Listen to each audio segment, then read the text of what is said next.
It was the morning of November 9th, 2005, in Robinson, Texas, a peaceful, close-knit town just south of Waco.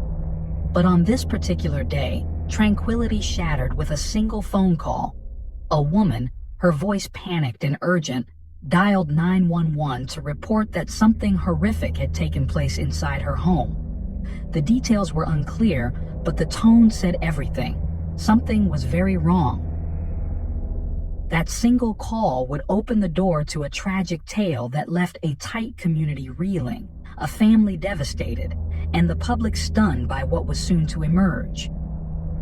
This is the story of Darlene and Keith Gentry, a marriage filled with love, promise, heartbreak, and ultimately, profound tragedy.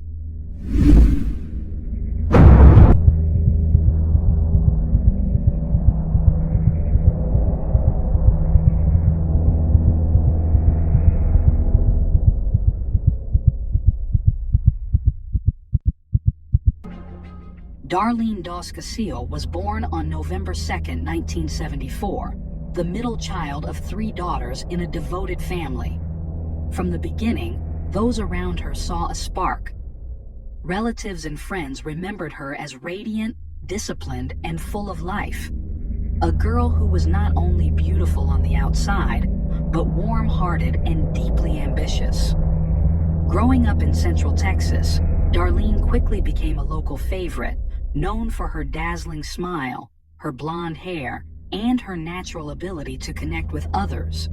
Though she never officially held a beauty queen title, Darlene earned the nickname Texas Beauty Queen from classmates and teachers alike. She was voted prom queen, joined the flag corps, and always seemed to be at the center of every school event. Her charm wasn't forced, it was effortless. She stood out not just because of her looks, but because of her genuine nature. She made people feel seen. Admired by peers and deeply loved by her family, she was a young woman with a clear path ahead of her. In 1993, she graduated from Yo High School in Cameron and enrolled at Texas State Technical College in Waco. Initially drawn to the dental field, she pursued training as a dental assistant, but her long-term goal was to become a nurse. It was during her college years that she met someone who would completely change the trajectory of her life, Keith Gentry. Keith, born on September 2nd, 1974, in Waco, was the son of Wayman and Glenda Gentry. He spent his childhood in Robinson, a town where community and family still held strong meaning. Keith had 2 sisters and a wide circle of extended family who cherished him. At Robinson High School, he was known for his easygoing personality and his quiet strength. He wasn't flashy or outspoken, but those who knew him appreciated his reliability and kind-hearted nature. Keith didn't crave attention. He simply did what needed to be done, without complaint. Like Darlene, he also enrolled at Texas State Technical College, where he pursued studies in drafting and welding. He later secured a stable job as an engineering assistant at a utility company, setting himself up for a solid and responsible future. Keith had the soul of a provider, focused, hardworking, and already thinking about the kind of life he wanted to build. Friends and family often said he was a family man, even before settling down. When Keith and Darlene met, the connection was immediate. Their chemistry was undeniable, and it didn't take long for them to fall deeply in love. Darlene's family quickly embraced Keith, and Keith's family welcomed Darlene with open arms. Everyone around them assumed a wedding was only a matter of time. But like many young couples, their timelines didn't always align. By 1997, both had graduated and were preparing to take the next steps in life. Darlene, by then, quietly longed for a proposal. Keith, on the other hand, wasn't quite ready to commit to marriage or even living together. After several honest conversations, they made the painful decision to part ways. Their families were blindsided, and neither Darlene nor Keith handled the separation easily. Both were deeply hurt, unsure of what the future held without each other. Seeking a fresh start, Darlene moved to Dallas. There, she returned to dental work and tried to adjust to life in the city. But the fast-paced lifestyle didn't suit her. A stolen car incident and the disconnection of urban living eventually took their toll. After about a year, Darlene returned home, and fate seemed to be waiting for her. She and Keith soon crossed paths again. This time there was no hesitation. Their reunion was swift and decisive. In 1999, Keith proposed, and not long after, they were married. It felt like everything had finally fallen into place. The young couple purchased their first home and began building the life they had once only dreamed about. For Darlene, however, something still didn't feel complete. Though she had returned to her dental career, she realized her true calling lay elsewhere. Motivated and determined, she went back to school, this time to pursue her nursing degree. Keith supported her ambitions completely, proud to see his wife working hard toward her goals. They were, by all accounts, a happy couple.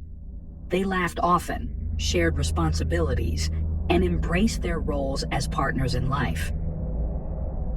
By the early 2000s, Keith and Darlene Gentry had settled into what seemed to be an ideal life in the quiet community of Robinson, Texas. Just a short drive from Waco, their home stood in a peaceful suburban neighborhood, coincidentally, right next door to Keith's parents. That closeness would prove both comforting and eventually deeply complex. Keith held a steady job as an engineering assistant at the local electric utility company, while Darlene worked as a registered nurse. With two stable incomes, they enjoyed a comfortable lifestyle. Not extravagant, but sufficient to raise a family and enjoy occasional luxuries. Family was at the heart of their dreams. In 2001, their first son, Chase, was born. Cody followed in 2004, and by 2005, they welcomed a third son, Cade. The Gentrys seemed to transition into parenthood with ease. Supported by both sets of grandparents, they built a life rooted in love, stability, and family traditions. They were the kind of family others looked up to. Attractive, devoted parents, 3 beautiful boys, and a well-kept home. But beneath the surface, the reality was far more complicated. Keith's job often required travel, leaving Darlene to juggle her responsibilities at work and home on her own. She managed the children, maintained the household, and kept up with her duties as a nurse.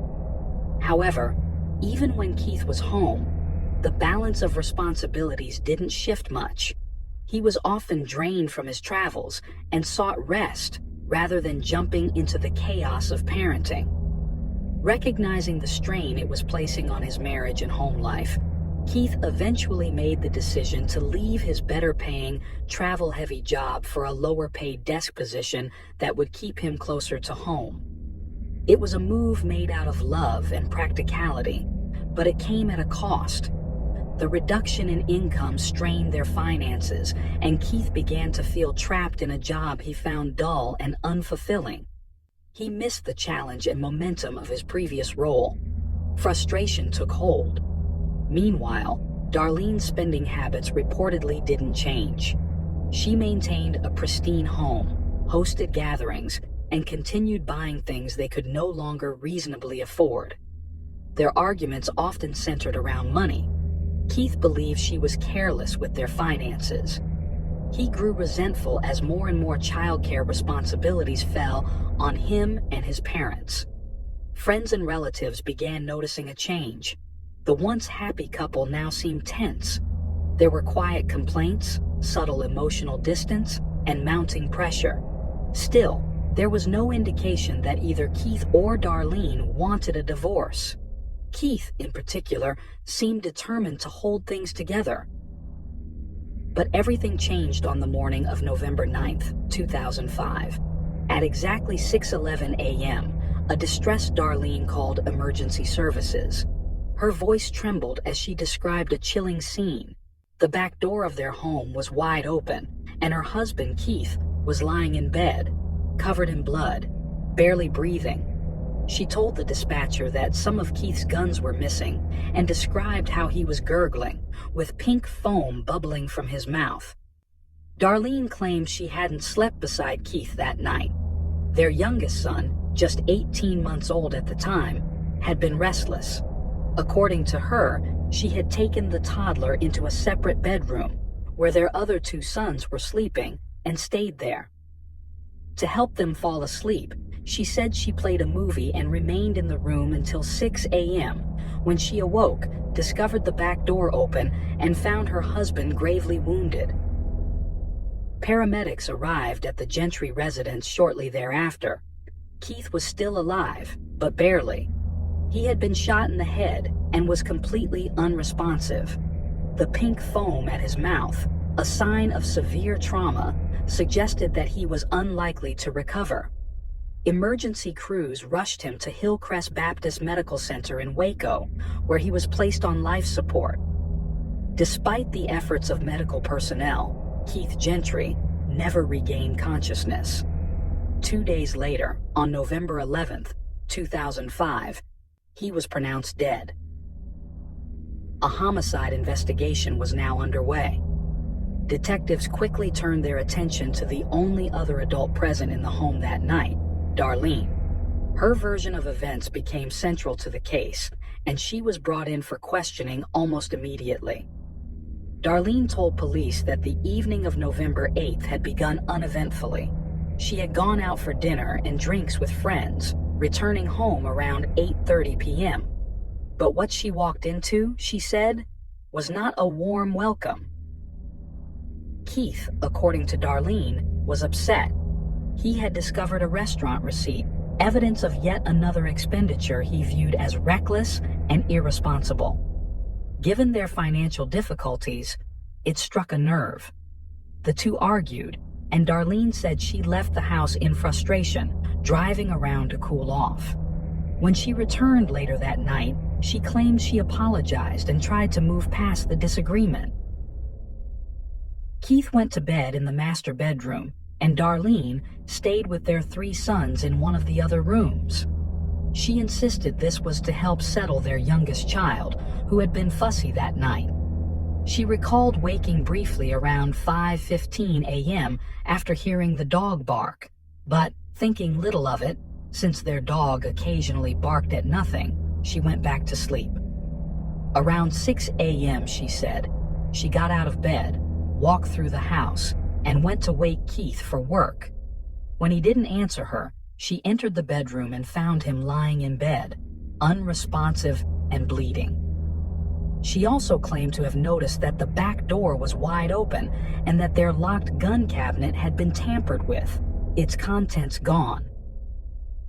Darlene's version of events painted a chilling scenario. Someone had broken into their home during the night, murdered her husband, and stolen a number of firearms, leaving no trace behind. But as the investigation progressed, detectives began to notice troubling inconsistencies that called her entire narrative into question. To begin with, the timing. Darlene stated she hadn't checked on Keith until 6 a.m., but forensic analysis suggested the shooting likely occurred well before that. The trajectory of the bullet, the pooling of blood, and Keith's medical condition pointed to a significantly earlier attack, one that would have been difficult to sleep through. More red flags appeared at the scene. While Darlene had claimed that multiple guns were missing from the cabinet, investigators discovered several of them stacked neatly just outside the back of the house. This wasn't consistent with the behavior of a typical burglar in a rush. In fact, it looked like someone had carefully placed the weapons there, perhaps to stage a scene. Adding to the suspicion, only 2 people had access to the gun cabinet: Keith and Darlene. Whoever opened it knew where it was and where the key was hidden. It didn't make sense for a random intruder to have such specific knowledge about the home's layout and security. Then there was Darlene's behavior. As a trained nurse, she had the skills and the presence of mind to administer CPR or at least check for signs of life. but she didn't. When paramedics arrived, she hadn't made any attempts to help Keith, nor had she left the room to guide them. Instead, she stayed locked in with the children, claiming fear for their safety as the reason. Investigators took note of another oddity: the 911 call itself. Rather than the frantic panic one might expect from someone who had just found their spouse shot in bed, Darlene's voice was remarkably composed. She spoke clearly, offering a surprisingly detailed timeline of her actions and sleeping arrangements. Her tone came across more like someone trying to explain away suspicion than someone in the midst of crisis. Later that same morning, Darlene sat down for a formal interview at the police station. But the moment the questions became more direct, she hesitated. Without warning, she invoked her Fifth Amendment right and asked for a lawyer. The interview was immediately stopped. Despite this, Darlene maintained that she had done nothing wrong. In her own words, she claimed she loved her husband and would never do anything to harm him. She spoke about their life, acknowledging the financial strain and the pressure of raising 3 small boys, but insisted that their problems were ordinary, not anything that would lead to violence. Still, investigators couldn't ignore the gaps in her story. The evidence suggested something far more intimate and far more calculated than a home invasion.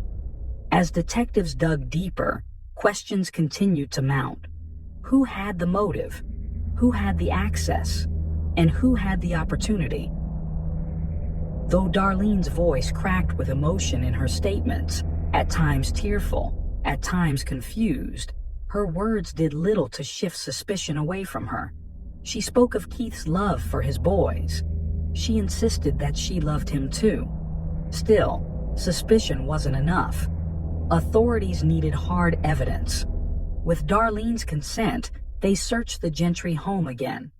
There were no signs of forced entry, something they had expected, but what they did find would prove far more damning. Buried deep inside the kitchen trash bin, investigators uncovered a pair of latex gloves. Hidden within the gloves was a single .22 caliber shell casing, traces of gunshot residue, and DNA that pointed to just 2 people, Keith and Darlene.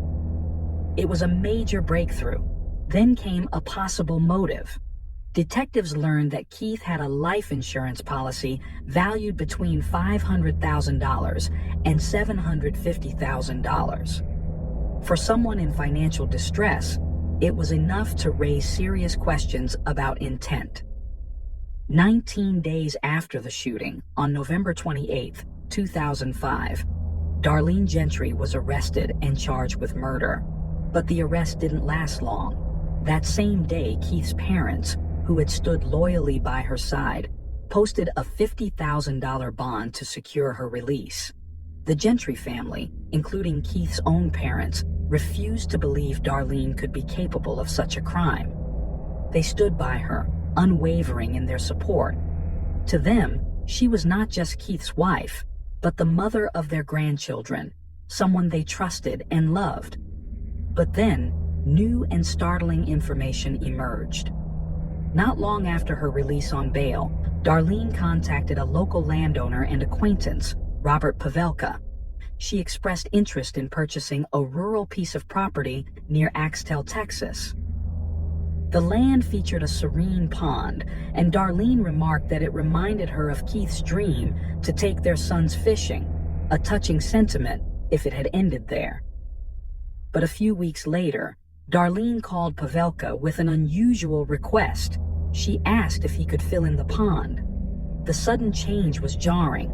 Just weeks earlier, she had been enthusiastic about the water feature, seeing it as a tribute to Keith's memory. Now, she wanted it gone. Pavelka sensed something was wrong. Troubled by the request, he contacted the authorities. Detectives immediately took interest in the pond. If Darlene wanted it filled so badly, they reasoned, perhaps it was because it concealed something she didn't want found. A search was quickly organized, and what they discovered confirmed their instincts. At the bottom of the pond was a .22 caliber revolver, the same caliber as the shell casing found in the gloves. It was the murder weapon. Yet despite the circumstantial weight, investigators still needed a direct link, something undeniable. And so, they turned to Pavelka again, this time asking him to help set a trap. He agreed. Posing as if he were going along with her request, Pavelka called Darlene and said he was preparing to fill the pond, but first, he needed to drain it. Police were banking on the possibility that if Darlene knew the pond might be emptied, she'd act fast to remove any incriminating evidence still inside. She took the bait. Over the phone, Darlene remained calm and agreeable. She didn't object. She didn't panic. But the very next day, under the watchful eyes of hidden surveillance cameras, she arrived at the property. Wearing wading boots and carrying a rod, she stepped into the water and began poking at the pond bed, at the very spot where authorities had already retrieved the gun. The entire event was recorded, and with that, detectives had what they needed. In February 2007, Darlene Gentry, 32, stood trial in McLennan County, Texas. The trial lasted 5 days.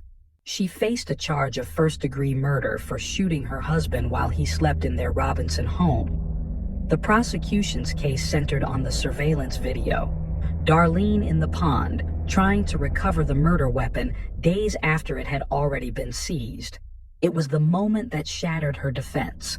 The gloves in the trash, the staged burglary, the conflicting timeline, all of it now pointed to one undeniable conclusion.